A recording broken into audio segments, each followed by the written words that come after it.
Hello everyone. आज जो है हम प्रोनाउन में इंडेफिनिट प्रोनाउन का लेक्चर सेकंड पढ़ेंगे, जिसमें हम indefinite pronoun some, somebody, someone, something, any, anybody, anyone, anything, every, everybody, everyone, everything, no, nobody, no one, nothing, ये 16 इंडेफिनिट प्रोनाउन का जो हमने नाम लिया है, इनका यूज सेंटेंस के माध्यम से कहाँ होता है हम समझेंगे। तो हम देख रहे हैं हमारा सम, एनी, एवरी, नो 4 हो गए। इनके साथ 3 हम ऐड कर देंगे, बॉडी, वन, थिंग। तो कैसे हमारा 16 हो रहा है, तो ध्यान देंगे कि फर्स्ट हमारा सम हो जाएगा और सेकंड सम बॉडी हो जाएगा, थर्ड समवन हो जाएगा, फोर्थ समथिंग। इसी तरह से हमारा जो है any, anybody, anyone, anything, every, everybody, everyone, everything, no, nobody, no, nothing, ये 16 हो रहे हैं टोटल हमारे इंडेफिनिट प्रोनाउन। तो इन 16 का यूज हम देखेंगे कहाँ होता है। तो हम इनमें समझेंगे कि बॉडी और वन ये दोनों ही हमारे पर्सन को डिनोट करते हैं, जबकि थिंग की बात करें तो ये किसी वस्तु को यानी कि ऑब्जेक्ट को डिनोट करता है। थिंग को भी कह सकते हैं, ये किसी ऑब्जेक्ट या थिंग को डिनोट करता है। और एक बात और हम ध्यान दें कि हमारा जो है बॉडी का यूज होता है वन पर्सन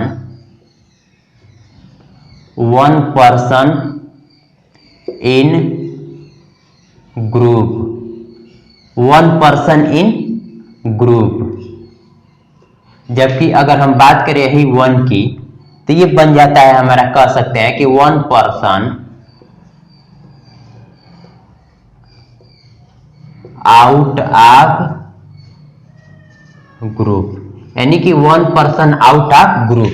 तो अब हम ध्यान देंगे कि जैसे हमारा समबॉडी, एनीबॉडी, एवरीबॉडी, नोबॉडी, इनका यूज कहाँ होगा, वन पर्सन इन ग्रुप में।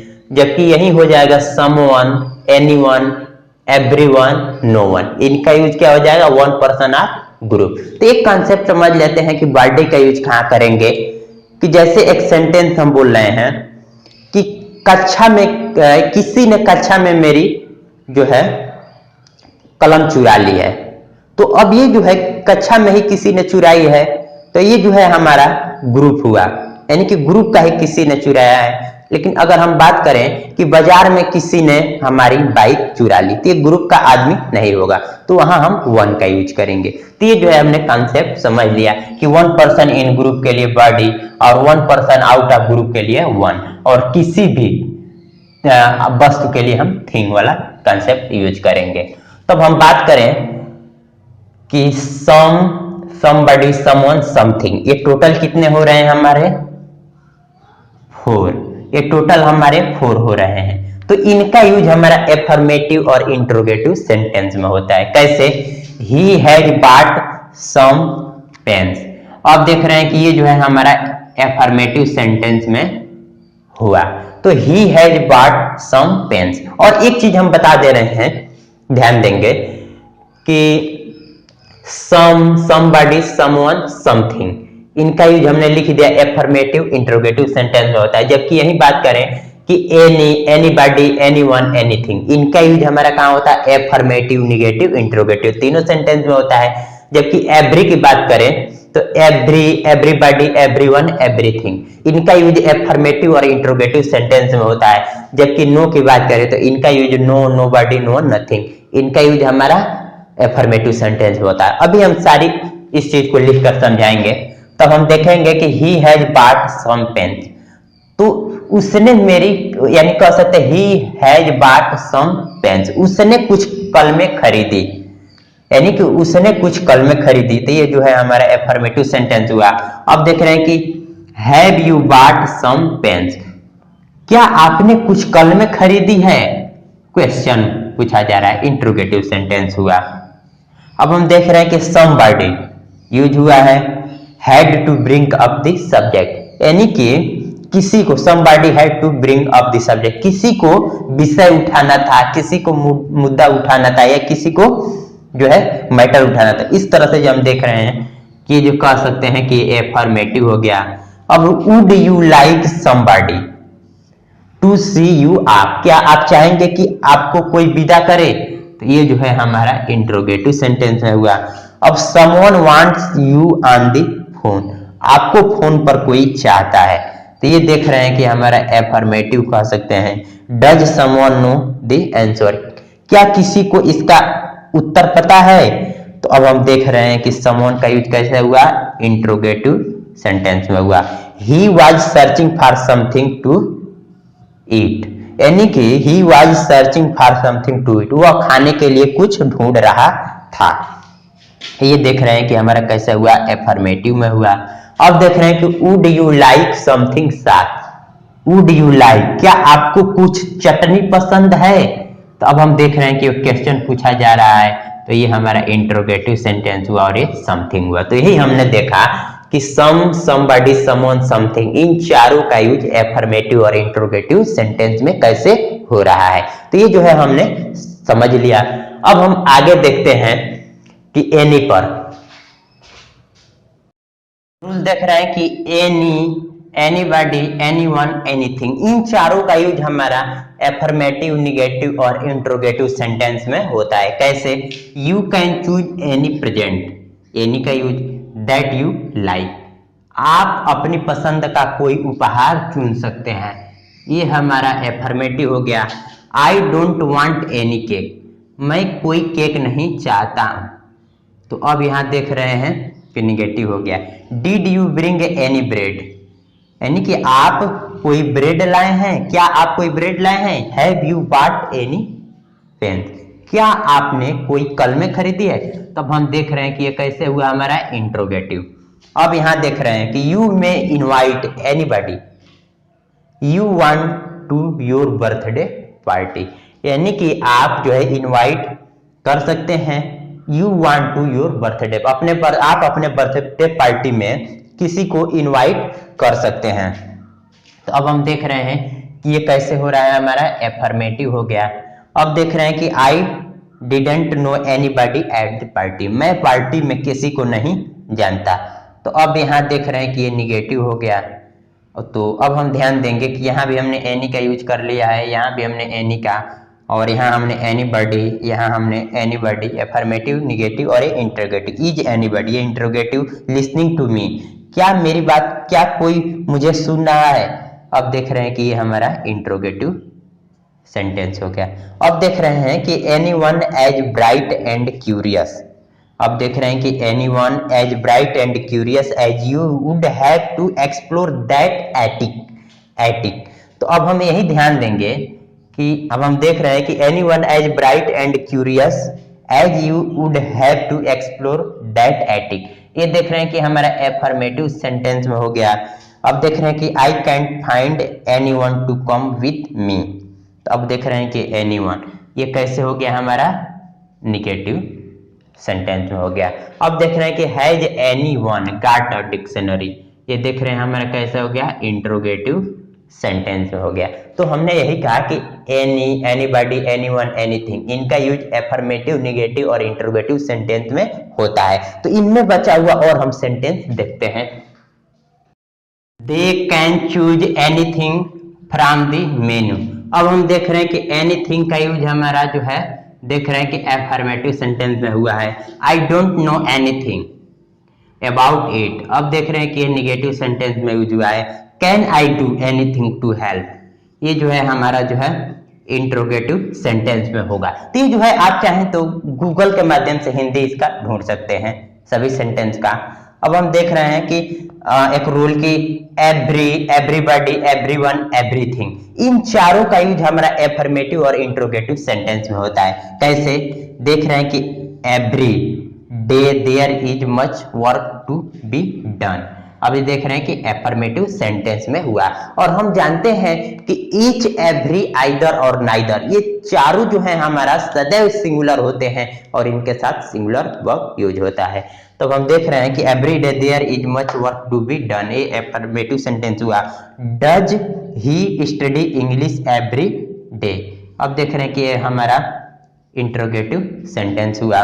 अब देख रहे हैं कि एवरीबॉडी नोज द ट्रूथ, ये हमारा एफर्मेटिव सेंटेंस हुआ। अब did everybody on the mainland have relation, ये देख रहे हैं कि हमारा इंट्रोगेटिव सेंटेंस हुआ। तो ये जो है हमने एवरी, एवरीबॉडी देख लिया। अब हमारा बचा है एवरीवन एवरीथिंग पर हम देखते हैं सेंटेंस।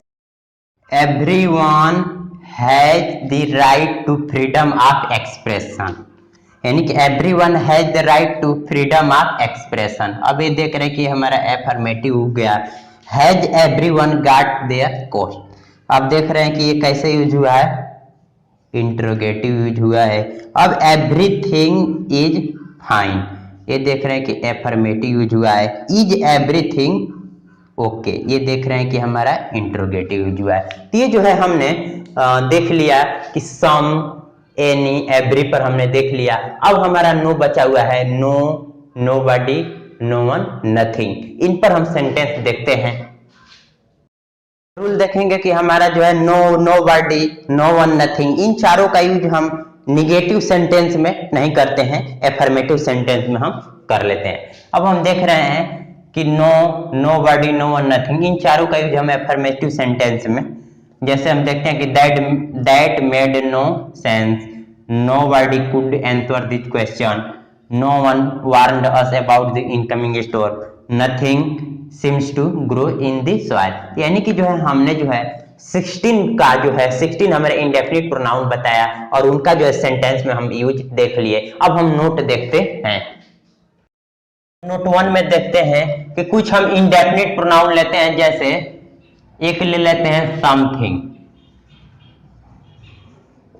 समथिंग ये हमारा इंडेफिनिट प्रोनाउन हुआ, तो इनके साथ हम ध्यान रखेंगे कि सिंगुलर हेल्पिंग वर्ब यूज होता है, जो हमने पढ़ते हुए आ रहे हैं। लेकिन अगर इनको सेपरेट कर दें, सम को अलग कर दें और थिंग को अलग कर दें, तो ध्यान रखेंगे कि सम जो है हमारा एडजेक्टिव की तरह कार्य करेगा और ये जो होता है हमारा प्लूरल नाउन होता है। तो प्लूरल नाउन होता है, इनके बाद हम प्लूरल वर्ब यूज करते हैं। ठीक, तो यहाँ जो है प्लूरल नाउन होने के लिए हमको एस लगाना पड़ेगा। जैसे एक एग्जांपल देखते हैं कि सम थिंग्स, देख रहे हैं कि सम थिंग्स प्लूरल वर्ब हुआ। Some things are better left unsaid, कुछ न कहना ही बेहतर है। इस तरह से हमने समझ लिया। और भी हम एक ले लेते हैं, जैसे एवरीबॉडी, एवरीबॉडी, तो ये जो है देख रहे हैं कि ये जो है हमारा प्रोनाउन की तरह यूज हुआ और इनके साथ जो है हम सिंगुलर हेल्पिंग वर्ब यूज करते हैं। लेकिन अब इसको हम सेपरेट कर दें, एवरी को अलग कर दें, एवरी को अलग कर दें और बॉडी को अलग कर दें, तो ध्यान रखेंगे कि ये जो होता है हमारा एडजेक्टिव की तरह कार्य करेगा और ये जो है हमारा जो है डेड बॉडी को बताएगा। नाउन तो है ही है, लेकिन ये डेड बॉडी को बताएगा और इनके बाद हम चाहे तो प्लूरल वर्ब यूज कर लेते हैं। जैसे हम एक सेंटेंस देखते हैं, everybody in the morgue is labelled carefully and stored separately, यानी कि सभी जो है, यानी कि मुर्दा घरों में, यानी कि सभी जो है लाशों को क्या किया जाता है, लेबल की, सावधानी पूर्वक लेबल किया जाता है और उन्हें जो है स्टोर करके सेपरेट किया जाता है। कुछ इस तरह का जो है डेड बॉडी से रिलेटेड सेंटेंस बनेगा। तो ये जो है हमने देख लिया। और भी हम चाहे तो एक ले सकते हैं एवरीबॉडी और एवरीडे अगर ले लेते हैं एक,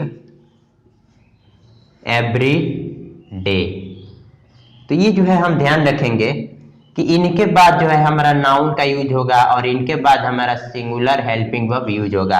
और एवरीडे है तो ये जो है हम ध्यान रखेंगे कि ये जो है हमारा एडजेक्टिव है, जो क्या बताएगा, रूटीन बताएगा, जो हमारा रूटीन बताता है, या इसी को हम कह सकते हैं यूजुअल एक्टिविटी को बताता है, यूजुअल एक्टिविटी को बताता है। लेकिन अगर हम चाहें तो इनको अगर सेपरेट करें तो एवरी को अलग कर देते हैं और डे को हम अलग कर देते हैं। तो ये जो है हमारा एडजेक्टिव की तरह कार्य करेगा और ये हमारा नाउन की तरह कार्य करेगा। तो ये जो हम ध्यान रखेंगे कि एडवर्बियल फ्रेज ऑफ टाइम बताएगा, ये हमारा बन जाता है adverbial phrase of time, adverbial phrase of time तैयार हो गया। लेकिन अगर ध्यान दें, हम एक नोट सेकेंड देख लें, जो हम आगे डिटेल इनको पढ़ेंगे, थोड़ी सी इन्हें हम बता देते हैं कि अगर हमारे पास जो है सम, एनी, एवरी, नो, इनके बाद अगर हम वेयर ऐड कर देते हैं, तो जैसे somewhere, anywhere, everywhere, nowhere, तो ये जो है हमारे क्या बताते हैं, प्लेस को बताते हैं, प्लेस को बताते हैं। तो प्लेस बताने वाले इनको हम क्या करेंगे, एडवर्ब्स ऑफ प्लेस बोल देंगे, एडवर्ब्स ऑफ प्लेस बोलते हैं। अगर हिंदी की बात करें तो समवेयर का हिंदी हो जाएगा सभी दूर, यानी कि प्लेस की बात की जा रही है, सभी दूर। अगर एनीवेयर की बात करें तो कहीं, अगर एवरीवेयर की बात करें तो कहीं भी, अगर नोवेयर की बात करें तो कहीं भी नहीं। तो ये जो है हमने कुछ वर्ड लेकर के जो है अलग से नोट में हमने समझ लिया। अब जो है हम एक जो होता है कि वन को लेकर के एक कंफ्यूजन होता है, इस चीज को हम देखते हैं, फिर इसमें हम रूल देखेंगे। देखते हैं कि वन कंफ्यूजन हमारा क्या होता है। इनके लिए एक रूल देखेंगे कि वन का यूज हम वन इन नंबर, संख्या में एक के अर्थ में होता है। जैसे हमने सेंटेंस लिखा है, one is known by the company he keeps, one must keep his promise, one of us has given up one's honesty, one of the girls has gotten 80% marks in his examination. अब देख रहे हैं कि this is one of the books which have their own recognition. इनके लिए हम एक चीज और ध्यान दें कि हमने बताया था कि वन का सब्जेक्टिव केस जो होता है वन होता है, और ये जो ऑब्जेक्टिव केस भी होता है वन, पॉजेसिव एडजेक्टिव होता है वंस, पॉजेसिव प्रोनाउन नहीं बनता है, और रिफ्लेक्सिव प्रोनाउन होता है वन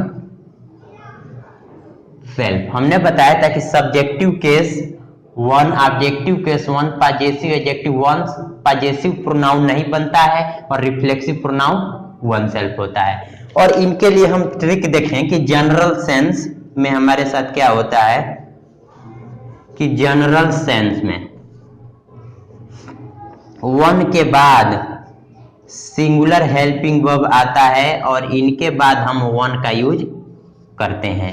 और ये ध्यान देते हैं कि वन हमारा जो होता है सब्जेक्टिव केस और ऑब्जेक्टिव केस होता है।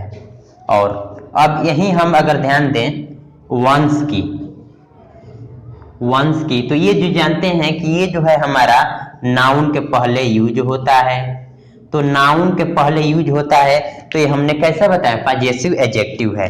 तो वंस हमारा क्या है, पॉजेसिव एडजेक्टिव है। अब हम देख रहे हैं कि one is known by the company he keeps, one हो गया, इनके बाद सिंगुलर हेल्पिंग वर्ब आया हुआ है। और ये देख रहे हैं, याद रखेंगे कि वन और वंस इस दोनों का ही यूज हम किनके जगह पर करते हैं, प्रोनाउन के जगह पर करते हैं।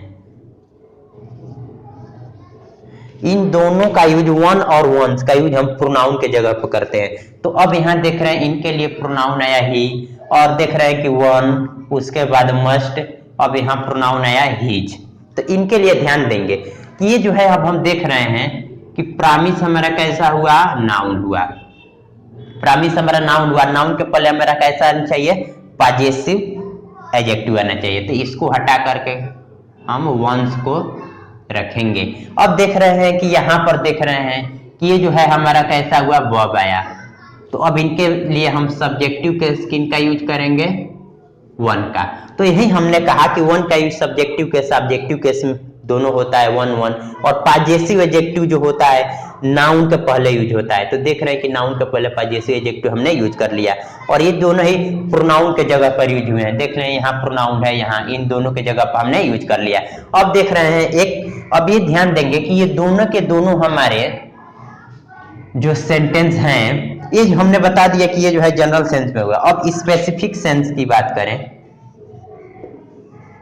स्पेसिफिक सेंस की बात अगर हम करते हैं तो ध्यान रखते हैं कि वन आप, इनके बाद हमारा आता है प्लूरल सब्जेक्ट आता है, इनके बाद सिंगुलर हेल्पिंग वर्ब आता है, वन आप प्लूरल सब्जेक्ट, उसके बाद सिंगुलर हेल्पिंग वर्ब, और इनके बाद जो है हम सिंगुलर प्रोनाउन का यूज करते हैं। तो सिंगुलर प्रोनाउन चाहे वो हमारा मैस्कुलिन हो, फेमिनिन हो, न्यूटर जेंडर हो, ये तीनों जेंडर हमने लिख दिया, मैस्कुलिन जेंडर, फेमिनिन जेंडर और न्यूटर जेंडर। और ये कैसे यूज होंगे सिंगुलर प्रोनाउन, कैसा, थर्ड पर्सन के लिए।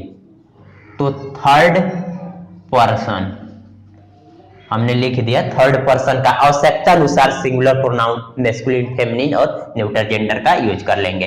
अब देख रहे हैं हम कि वन आप, इनके बाद जो देख रहे हैं कि अस, देख रहे हैं कि जेंडर अननोन है, तो इनके लिए अब हमने बताया था कि अगर अननोन जेंडर है तो इनके लिए हम ध्यान रखेंगे कि मैस्कुलिन जेंडर का यूज करते हैं। तो यहां क्या हो जाएगा, हीज, और यहां ध्यान दे रहे हैं ये हमारा नाउन हो गया। अब देख रहे हैं कि one of the girls, one आप ये देख रहे हैं कि ये फेमिनिन जेंडर हुआ, और यहां देख रहे हैं कि सिंगुलर हेल्पिंग वर्ब आ गया। अब देख रहे हैं कि ये प्रोनाउन के जगह पर हमें क्या रखना है, तो अब यहां देख रहे हैं कि इनके लिए हर यूज करेंगे क्योंकि लड़की की बात की जा रही है, फेमिनिन जेंडर के लिए हर और मैस्कुलिन जेंडर के लिए हिज का यूज किया। अब देख रहे हैं कि दिस इज वन, वन आप, उसके बाद देख रहे हैं कि बुक्स, ये थिंग्स कैटेगरी का है, तो इसके लिए न्यूटर जेंडर का यूज करेंगे, विच हैव देयर ओन। अब देख रहे हैं ओन आया हुआ है, और इनके पहले हमने न्यूटर जेंडर के लिए हम इट्स का यूज कर लिए, इट्स का। तो ये जो है हमने वन कंफ्यूजन को हमने आसानी से समझा। अब जो है हम इन पर एक रूल देखेंगे। अब हम पहले दो सेंटेंस देखते हैं कि this is a new book but that is an old book, these are new chairs but those are old chairs. तब हम ध्यान से देखेंगे तो ये जो है बुक हमारा सिंगुलर काउंटेबल नाउन हुआ, और यहां भी देख रहे हैं कि हमारा बुक आया हुआ है, यानी कि रिपीटिशन हुआ है। अब देख रहे हैं कि दीज आर न्यू चेयर, ये देख रहे हैं कि हमारा प्लूरल काउंटेबल नाउन हुआ, और देख रहे हैं कि ये रिपीटिशन हुआ है। तो इनके लिए रूल देखेंगे कि सिंगुलर काउंटेबल नाउन के रिपीटिशन को अवॉइड करने के लिए वन का यूज करते हैं, जबकि प्लूरल काउंटेबल नाउन के रिपीटिशन को अवॉइड करने के लिए वंस का यूज करते हैं, न कि पॉजेसिव एडजेक्टिव वंस का। पॉजेसिव एडजेक्टिव वंस का यूज नहीं करते हैं, केवल वंस का यूज करते हैं। तो अब हम देख रहे हैं ये सिंगुलर काउंटेबल नाउन के रिपीटिशन को रोकने के लिए हम वन का यूज करेंगे। अब देख रहे हैं कि प्लूरल काउंटेबल के रिपीटिशन को रोकने के लिए हम वंस का यूज करेंगे। अब फिर हम सेंटेंस देखते हैं कि जैसे yes I have got some one today, are there any ones bananas, I like them both ones every much, your pen is new but my one is old, your books are new but my ones are old. तब हम ध्यान देंगे कि हमारे जो है सम आया हुआ है, एनी आया हुआ है, बोथ आया हुआ है, पॉजेसिव एडजेक्टिव आया हुआ है, यहाँ भी पॉजेसिव एडजेक्टिव आया हुआ है। तो हम रूल देखेंगे, नोट में देखेंगे कि सम, एनी, बोथ और पॉजेसिव एडजेक्टिव, इनके बाद वन और वंस का यूज नहीं करते हैं। तो यानी कि इनके बाद हम वन और वंस का यूज नहीं करते, तो सम के बाद हमारा वन का यूज नहीं होगा। तो yes I have got today, some today, are there any, इसको हटा देंगे, bananas, I like them both, ये भी हटा देंगे, every much, your pen is new but, अब ध्यान देंगे, लेकिन हम करेंगे क्या कि पॉजेसिव एडजेक्टिव प्लस वन और वंस को हम पॉजेसिव प्रोनाउन में बदल देंगे। यानी कि पॉजेसिव एडजेक्टिव प्लस वन या वंस आया हुआ है तो इनके बदले हम पॉजेसिव प्रोनाउन यूज कर लेंगे। तब देख रहे हैं तो पहले तो हमने इसको हटा दिया, कहा था हटाने के लिए, हट गया, और इन दोनों के बदले हम क्या करेंगे, पॉजेसिव प्रोनाउन का यूज कर लेंगे। तो ये हो जाएगा हमारा mine, your book are new but, ये भी हट जाएगा, और ये हो जाएगा हमारा माइन। तो ये जो है हमने वन कंफ्यूजन को समझ लिया। अब जो है हम आल, इंडेफिनिट प्रोनाउन आल पर आधारित कुछ रूल देखते हैं। All of us love peace. We all want to come in. All of these pens are costly. He gave his all to the party. अब हम ध्यान दे रहे हैं कि ये जो है पर्सन के लिए, दो से अधिक व्यक्तियों के लिए हो रहा है, पर्सन्स के लिए हो रहा है। ये भी देख रहे हैं कि we all want to come in, ये भी हमारा पर्सन्स के लिए हो रहा है यूज। अब देख रहे हैं कि all of these pens are costly, ये थिंग्स के लिए कहा जा रहा है। अब he gave his all to the party, ये भी हम देख रहे हैं कि थिंग्स के लिए, ये भी जो भी कुछ कहा जा रहा है, he gave his all to the party, जो भी कहा जा रहा है वो थिंग्स कैटेगरी का है। तो इनके लिए रूल देखेंगे कि ऑल इंडेफिनिट प्रोनाउन का जो है सभी, सब कुछ, प्रत्येक के अर्थ में होता है, और इनके लिए दो से अधिक व्यक्तियों या वस्तुओं के लिए यूज होता है। यानी कि इंडेफिनिट प्रोनाउन का जो है ऑल का अर्थ सभी, सब कुछ, प्रत्येक के अर्थ में होता है, और इनका यूज दो से अधिक व्यक्तियों या वस्तुओं के लिए होता है, मोर देन टू पर्सन या थिंग। तो हम देख रहे हैं कि all of us love piece, दो से अधिक व्यक्तियों के लिए कहा जा रहा है। We all want to come in, दो से अधिक व्यक्तियों के लिए कहा जा रहा है। All of these pens are costly, दो से अधिक वस्तुओं के लिए कहा जा रहा है। He gave his all to the party, यानी कि दो से अधिक वस्तुओं के लिए कहा जा रहा है। ये जो है हमने समझ लिया। अब हम नोट देखते हैं। नोट 1 देखेंगे कि ऑल अगर हमारा इंडेफिनिट न्यूमरल एडजेक्टिव है या इंडेफिनिट क्वांटिटेटिव एडजेक्टिव है, तो ये जो है हमारा संपूर्ण और समस्त का अर्थ देगा। अगर ऑल इंडेफिनिट न्यूमरल या क्वांटिटेटिव एडजेक्टिव है तो ऑल हमारा संपूर्ण या समस्त का अर्थ देगा, जो नंबर और क्वांटिटी को बताएगा। जैसे सेंटेंस देखते हैं कि all the boys were present, all, अब देख रहे हैं कि ये जो है हमारा प्लूरल काउंटेबल नाउन हुआ, और ये देख रहे हैं कि प्लूरल हेल्पिंग वर्ब आया। अब देख रहे हैं कि ऑल दी, अब देख रहे हैं कि पेट्रोल अनकाउंटेबल नाउन हुआ, और ये देख रहे हैं कि सिंगुलर हेल्पिंग वर्ब आया। तो ये जो है हम देख रहे हैं कि यहाँ जो है नंबर को बता रहा है, all the boys were present, यहाँ नंबर बताया जा रहा है, ऑल नंबर बता रहा है। जबकि यहाँ ऑल देखेंगे ध्यान से तो ये जो है क्वांटिटी बता रहा है, मात्रा बता रहा है, ये संख्या बता रहा है और ये मात्रा बता रहा है। तो इनके लिए हम एक ट्रिक देखें कि अगर हमारे पास all plus plural countable noun हो, या कह सकते हैं कि all plus definite article the, उसके बाद हमारा प्लूरल काउंटेबल नाउन है, तो ये दोनों के दोनों हमारे जो है नंबर को बताएंगे। ये दोनों हमारे क्या बताएंगे, नंबर को बताएंगे। जबकि अगर ऑल प्लस अनकाउंटेबल नाउन है, या कह सकते हैं कि all plus definite article the, उसके बाद हमारा अनकाउंटेबल नाउन आता है, तो ये दोनों के दोनों हमारे क्वांटिटी बताएंगे, ये दोनों के दोनों हमारे क्वांटिटी बताएंगे। तो ये हमने समझ लिया। अब नोट सेकंड देखेंगे कि ऑल अगर एडवर्ब की तरह यूज हो रहा है तो ये पूर्ण रूप से अर्थ देगा, यानी कि पूर्ण रूप का अर्थ दे, जैसे क्वाइट, इंटायरली, टोटली, पूर्ण रूप से इसका अर्थ हो गया। जैसे I have all leather couches in my home, तो ये देख रहे हैं ये जो है टोटली का अर्थ दे रहा है पूर्ण रूप से। अब देखें दे वेयर ड्रेस्ड, अब ड्रेस्ड कहें या फिर ड्रेस्ड, दोनों एक ही बात हुआ। दे वर ड्रेस्ड या ड्रेस्ड ऑल इन वाइट, यानी कि वे सभी जो है सफेद कपड़ों में थे। तो यहाँ जो है यहाँ भी हम ध्यान दे रहे हैं कि इंटायरली की बात की जा रही है, ये इंटायरली की बात की जा रही है, यानी कि पूर्ण रूप से, यानी कि सभी के सभी जो क्या थे, सफेद कपड़ों में। ही लिव्स ऑल एलोन, वो हमेशा वो अकेला रहता है।